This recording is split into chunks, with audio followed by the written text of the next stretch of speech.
To many in this room, this is an auspicious audience.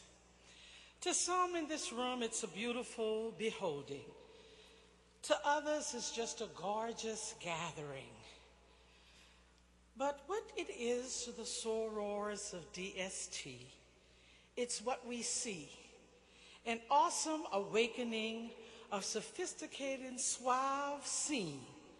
I think it must be that crimson and cream.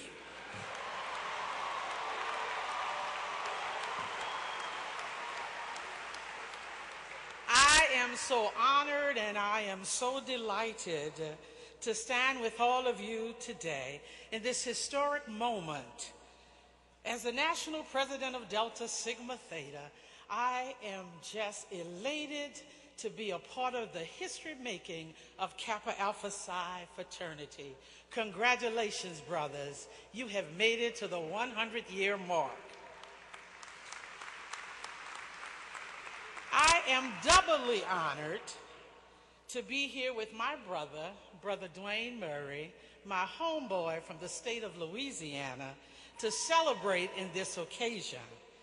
Who would have ever thought, Dwayne, back in Baton Rouge for him and New Orleans for me, as we worked in the state of Louisiana for Delta and Kappa, that the Lord would allow us to serve as national presidents at the same time, and then we get to serve as the president during the centennial of our organization.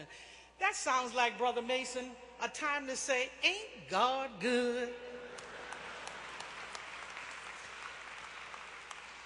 So on behalf of all the Deltas who are present, and I know you're here, so why don't you stand?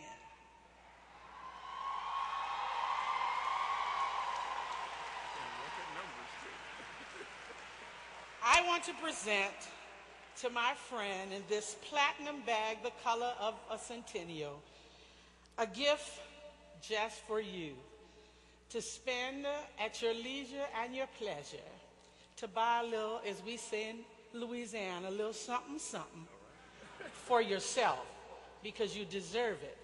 Because as we all wait for the great day of hearing God say, well done, let the Sisters of Delta tell you right now, as the grand Polemarch of Kappa Alpha Psi, we believe and we know that you have done well, my brother.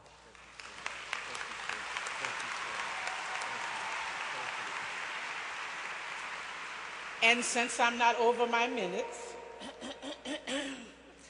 I thought I'd leave with the brothers of Kappa Alpha Psi a poem that my mother taught me at my 8th grade promotional exercises that I thought would lend a word for you as you move to your new century. The poem is by an unknown author, but it says, somebody said that it couldn't be done, but he with a chuckle replied. In this case, 10 with a chuckle replied that maybe it couldn't, but 10 would be one who wouldn't say so, at least until they tried. So they buckled right in with a bit of a grin without any doubting or quitting. They started to sing. There were students at Indiana University. They started to sing as they tackled the thing that couldn't be done, and guess what? They did it. Someone scoffed at them, hey, brothers, y'all can't do it. At least not too many people have ever done this, not on this campus. But they took off their coats. I think they were red. They took off their hats. They lifted their chin. They had a bit of a grin without any doubting or quitting. They started to sing. They tackled the thing. And here we are 100 years later celebrating Kappa Alpha Psi. So the word for you, my brothers, today as you move from your 1st century to your 2nd century, that they are going to continue to be thousands who will tell you that there are things, Kappa, that cannot be done. There'll be thousands who will prophesy your failure. There'll be thousands to point out to you one by one all the dangers that wait to assail you. But your sisters in Delta come to remind you, take off those red coats, take off your hat, lift up your chin, always have a bit of a grin. Without any doubting or quitting, start to sing, tackle the thing for the next 100 years. And we came to tell you, brothers, we know you can do it. God bless.